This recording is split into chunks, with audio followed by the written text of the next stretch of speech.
ఒక మీడియా ఛానల్లో కూర్చుని మాట్లాడుతున్న మాటలు సోషల్ మీడియాలో వైరల్ అవుతున్నాయి. వైఎస్ఆర్ కాంగ్రెస్ పార్టీకి చెందిన ఒక మహిళ, అదేవిధంగా అడ్వకేట్ రజనీ గారు, మరికొంతమంది టీడీపీ జనసేన నాయకులు, యాంకరు అందరూ ఉన్నారు. వాళ్ళు ఏం మాట్లాడారు, ఆ వీడియో ఎందుకు వైరల్ అవుతా ఉంది అని తెలుసుకోవాలంటే ఖచ్చితంగా ఆ వీడియో చూడాల్సింది. ఆ వీడియో చూసే ముందుగా ఈ వైరల్ అవుతున్న వీడియోని మనం ఎందుకు టాపిక్గా తీసుకున్నాము అంటే, జనరల్గా ఇప్పుడు సమాజంలో రాజకీయాలలో అదే జరుగుతూ ఉంది. ఎందుకంటే ప్రజలు అధికారం ఇచ్చేది ఒక పార్టీకి మంచిగా పరిపాలించమని. గతంలో పాలకులు ఎలా పరిపాలించారో, ఎలా చేశారో దాన్ని పక్కన పెట్టేసి నువ్వు మంచిగా పరిపాలించు అని ప్రజలు నమ్మి ఓట్లేస్తారు. మనం అధికారంలోకి వచ్చిన తర్వాత ప్రజలకు మంచి చేయటం మానేసి, మీరు అది చేశారు మేము ఇది చేస్తాం, మీరు అలా చేశారు మేము ఇలా చేస్తాం, మీరు అలా అన్నారు కాబట్టి మేము ఇలా అంటున్నాం, ఇలాంటి మాటలు మాట్లాడుతూ వీళ్ళేదో గొప్ప అయినట్లు, అవతల వాళ్ళు ఏదో తక్కువ అన్నట్లు బిల్డప్లు ఇస్తుంటారు, ప్రచారం చేసుకుంటుంటారు.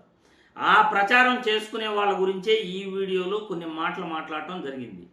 ఒక్కసారి వీడియో చూస్తాం, మళ్ళీ క్లుప్తంగా దీనిపైన 1-2 లైన్లోనే కంప్లీట్ చేస్తాం.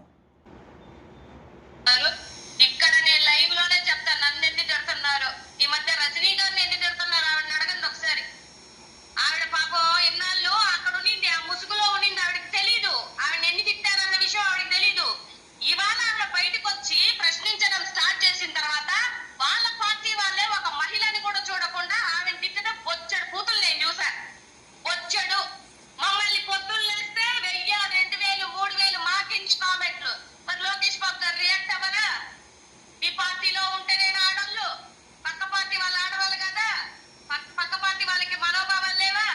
మేము ఎప్పుడైనా బూతులు మాట్లాడి, మేమేమన్నా తప్పుడు మాట్లాడి మేము ఏ రోజు మాట్లాడలేదే. మరి మమ్మల్ని ఎందుకు చేస్తున్నారు అంటే, మీకు కావాలి అనుకున్నప్పుడు ఒక న్యాయం, మీకు అవసరం అనుకున్నప్పుడు ఒక న్యాయం, పక్క వాళ్ళకి కాదనుకుంటే న్యాయం కాదు. మీ నాయకత్వంలో నిబద్ధత ఉంటే ఏ విషయాలకైనా కష్టం జరిగే మీరు రెస్పాండ్ అవ్వాలి కదా. ఓన్లీ మీ వాళ్ళేనంటే, జూనియర్ ఎన్టీఆర్ వాళ్ళ అమ్మని తిట్టలేదా? తిట్టిన రోజు ఆడిపోయారు, ఎక్కడ దాక్కున్నారు అందరూ, ఏ బాత్రూమ్లలో దాక్కున్నారయ్యా జూనియర్ ఎన్టీఆర్ అమ్మని? మరి మీ ఇంటి నందమూరికి సంబంధించినటువంటి మనిషే కదా, కోడలే కదా. మరి ఎవరిని అరెస్ట్ చేశారు, ఎన్ని రోజులు జైల్లో పెట్టారు?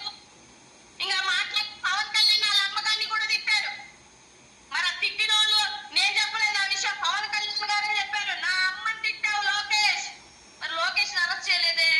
మళ్ళీ ఏ నీతి లేకుండా మన చుట్ట పూసల్లాగా మళ్ళీ ఏదో అంటే, ఎప్పుడు తెలుసా, 4-5 సంవత్సరాల క్రితం కూడా మనోభావాలు దెబ్బతింటే అరెస్టులు చేయించి జైలుకి పంపించారు. 2029లో మాపై వర్డ్స్ రాసుకోండి, మావి కూడా 3 సంవత్సరాలు, 4 సంవత్సరాలు, 5 సంవత్సరాలు మనోభావాలు మావి దెబ్బతింటాయి. ఆ రోజు జైలు ఒక్క జైలు కూడా ఖాళీ ఉండదు. ఎంతమంది ఉంటారో రాసుకోండి, మేము రాసుకుంటున్నాం. మా డిజిటల్ బుక్ లో ఎవరెవరు మమ్మల్ని అవమానిస్తున్నారు, ఎవరెవరు మమ్మల్ని పచ్చి బూతులు తిడుతున్నారు, ఎవరెవరు మమ్మల్ని క్యారెక్టర్ అసోసియేషన్ చేస్తున్నారు, ఇది మేము కూడా రాసుకుంటున్నాం. ఓ లెక్కకి తిరిగి ఇక్కడ ఒక లెక్క ఉంటుంది కదా, ఆ ఇంటికి వీళ్ళు ఎంత దూరమో ఈ ఇల్లు కూడా ఆ ఇంటికి అంతే దూరం, గుర్తు పెట్టుకోవాలి. చూశారుగా, ఆ మాట్లాడిన దాంట్లో ఏమైనా తప్పుందా? తప్పుంది అని టీడీపీ వాళ్ళు అంటారు. ఎందుకంటే రాష్ట్రంలో ఈ సోషల్ మీడియాలో వైరల్ అవుతున్న వీడియోపై ఖచ్చితంగా మనం సమాధానం చెప్పి తీరాలి, విశ్లేషణ చేయాలి. ఎందుకంటే నారా భువనేశ్వర్ గారిని, అంటే చంద్రబాబు గారి సతీమణిని అసెంబ్లీలో ఏదో తిట్టారని చంద్రబాబు నాయుడు గారు ఏడవటం, అదే టాపిక్ను పట్టుకుని గత కొన్ని సంవత్సరాలుగా దాన్ని లాగుతూ ఇప్పుడు కక్ష సాధింపు చర్యలు చేస్తున్నారు. దానిపైనే ఈ డిస్కషన్లంతా కూడా, ఈ రాజకీయం అంతా కూడా అధికారంలోకి వచ్చిన కూటమి ప్రభుత్వం కక్ష సాధింపులు చేయడానికి మెయిన్ అదొకటే కారణం. ఎందుకంటే వీళ్ళ కుటుంబంలో, నారావారి కుటుంబంలో భువనేశ్వరన్ గారిని తిట్టింది మాత్రమే వాళ్ళకి గుర్తుంది. ఆమె ఒకటే మహిళ ఈ రాష్ట్రంలో, మిగతా వాళ్ళు ఎవరూ మహిళలు కాదు అనేది వాళ్ళ ఉద్దేశం. ఎందుకంటే జగన్మోహన్ రెడ్డి తల్లిని, చెల్లిని జగన్మోహన్ రెడ్డి గారి సతీమణిని, జగన్మోహన్ రెడ్డి గారి కూతుర్ని వాళ్ళు మాట్లాడినప్పుడు, వాళ్ళ ఐటీడీపీ సోషల్ మీడియాలో కార్యకర్తలు నోటికొచ్చిన బూతులు మాట్లాడినప్పుడు, కామెంట్లు చేసినప్పుడు అవన్నీ వాళ్ళకి సంబంధమే లేదు. ఒక నారావారి కుటుంబంలో మహిళలు మాత్రమే మహిళలు, మిగతా వాళ్ళు ఎవరో కూడా మహిళలు కారు. చిరంజీవి గారి తల్లి అంజనాదేవిని, అంటే పవన్ కళ్యాణ్ గారి తల్లి అంజనాదేవి గారిని తిడితే, నారా లోకేష్ బాబు గారు తిడితే అది తప్పులేదు, ఆమె మహిళ కాదు. భువనేశ్వర్ గారే రాష్ట్రంలో మహిళ. ఎన్టీఆర్ గారి తల్లి నందమూరి కోడలు కదా, ఆమెను తిడితే అది తిట్లు కావు. ఆమె బాధపడినా పర్వాలా, నందమూరి కోడలు బాధపడినా పర్వాలా. నారావారి కుటుంబంలో కోడలు బాధపడకూడదు, భువనేశ్వరే బాధపడకూడదు. జగన్మోహన్ రెడ్డి తల్లిని తిట్టచ్చు, చిరంజీవి తల్లిని తిట్టచ్చు, పవన్ కళ్యాణ్ తల్లిని తిట్టచ్చు, జూనియర్ ఎన్టీఆర్ తల్లిని తిట్టచ్చు, జగన్మోహన్ రెడ్డి గారి సతీమణిని తిట్టచ్చు, రాష్ట్రంలో వైసీపీ నాయకులు అందరినీ తిట్టచ్చు. చివరికి జనసేనల పార్టీలో కార్యకర్తగా పనిచేసిన ఆ అడ్వకేట్ రజనీ గారు ఇన్ని రోజులు ఆమె జనసేన జెండా పట్టుకుని పవన్ కళ్యాణ్కి ఎంతో సేవ చేశారు.